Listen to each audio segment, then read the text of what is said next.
ورحمة الرحمن ذاك محمد. Assalamualaikum warahmatullahi wabarakatuh. Kami dari kelompok 4 akan memenuhi tugas mata kuliah desain pembelajaran dengan judul Komparasi Pembelajaran Konvensional dan Pembelajaran Kontemporer dalam Pembelajaran PAI. Jadi teori pembelajaran yang pertama yaitu pembelajaran konvensional.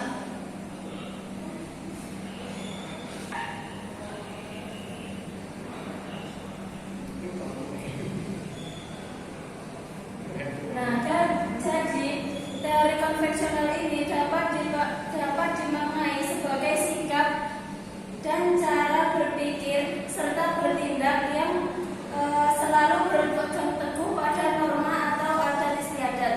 Jadi di dalam pembelajaran konvensional ini di paper kami itu menjelaskan 3 teori. Yang teori pertama yaitu teori behaviorisme.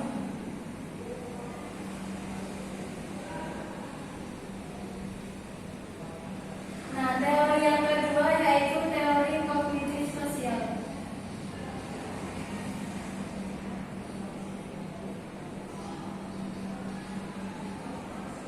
Dan yang ketiga yaitu teori konstruktivisme.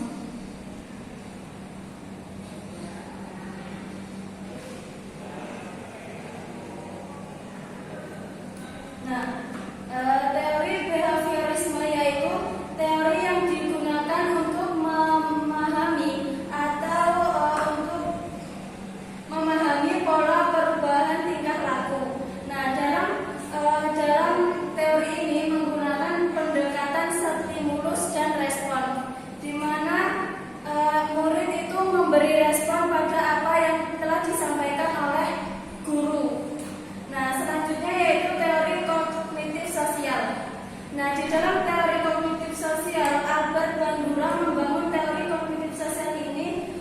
Teknik kognitif dan perilaku sangat penting untuk pembelajaran. Jadi menurut teori ini, kognitif dan sosial itu sangat penting untuk di dalam pembelajaran. Teori yang selanjutnya, teori yang ketiga yaitu teori konstruktivisme. Teori konstruktivisme yaitu menurut teori ini, belajar adalah proses pembentukan pengetahuan. Bagaimana metodenya? Yaitu dengan cara anak-anak harus lebih aktif terlibat dalam kegiatan, belajar secara aktif, menyusun ide dan memberikan pemahaman tentang apa yang mereka pelajari. Dilanjutkan metode teori pembelajaran kontemporer. Oke, selanjutnya adalah metode pembelajaran kontemporer. Metode pembelajaran kontemporer adalah metode yang lebih menekankan keaktifan dan lebih berpusat kepada konsep pembelajaran yang kedua adalah konsep pembelajaran kontemporer, yakni adalah konsep yang menekankan pada keaktifan dan berpusat kepada siswa, yang mana menyesuaikan diri dengan secara individual dan kontekstual. Salah satu ilmuwan yang mengembangkan konsep ini adalah Knut Gielis, yang mana Gielis adalah menekankan untuk ikat ini Knut Gielis. Gielis mengusulkan pembelajaran ini ini Knut Gielis.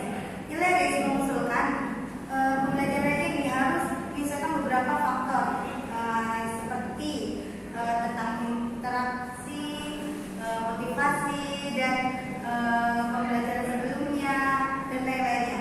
Dan beberapa metode pembelajaran kontemporer adalah yang pertama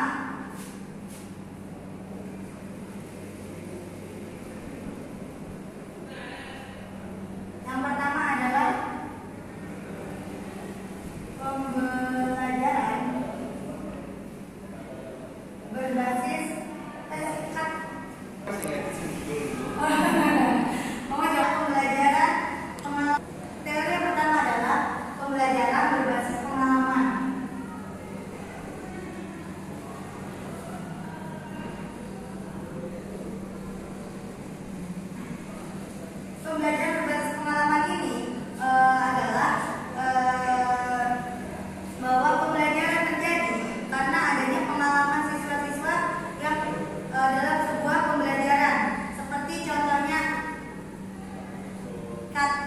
Ci. Seperti contohnya praktek kerja. Nah, ketika mengalami praktek kerja, para siswa akan belajar sambil pengalaman langsung, berbasis pengalaman. Dia memiliki pengalaman dan belajar. Dan seperti kunjungan lapangan, praktek laboratorium. Nah, yang kedua adalah pembelajaran berbasis refleksi.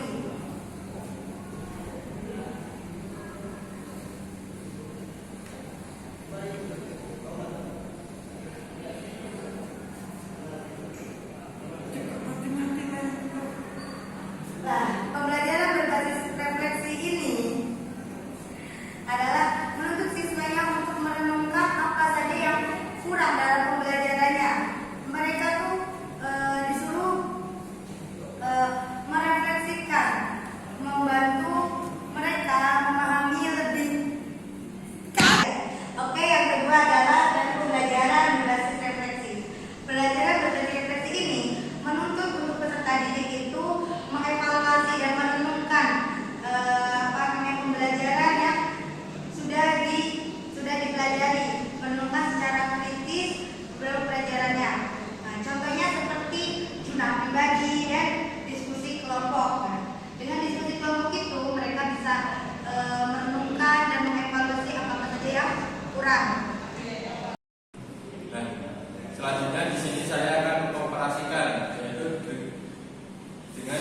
dua konsep tadi, yaitu konsep teori konvensional dan teori kontemporer. Nah, kedua teori ini ada perbedaan, yaitu di behaviorisme, yaitu tadi hubungan antara behaviorisme ini menggunakan stimulus, yaitu hubungan antara seorang guru dan murid itu bisa timbal balik. Dalam konstruktivisme ini, maksudnya ini adalah konstruktivisme, yaitu adalah suatu proses pembelajaran dari seorang guru yang menuntut siswanya agar lebih aktif. Jadi pembelajaran teori ini digunakan seorang guru itu untuk menyampaikan teori-teorinya untuk ke siswanya. Nah, lanjut ke teori kontemporer.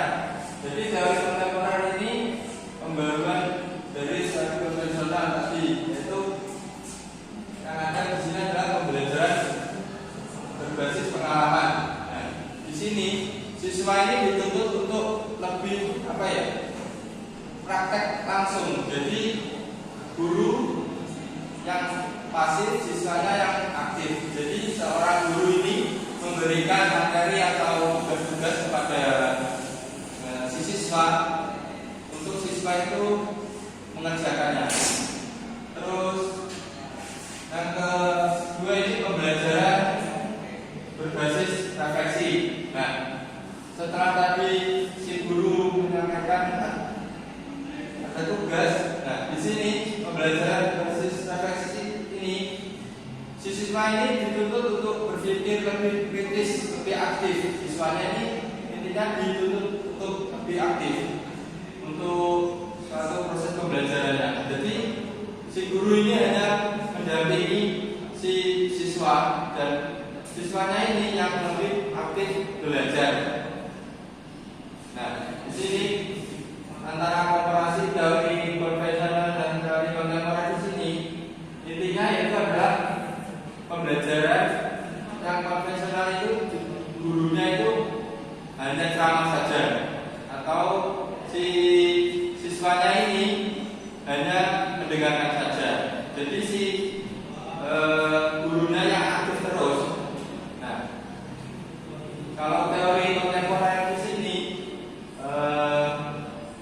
yang siswanya ini dituntut lebih aktif oleh seorang guru. Jadi seorang guru itu memberikan tugas-tugas atau game atau apalah untuk siswa ini, merasa siswa ini untuk lebih aktif. Jadi seperti itu. Jadi pembahasan kali ini adalah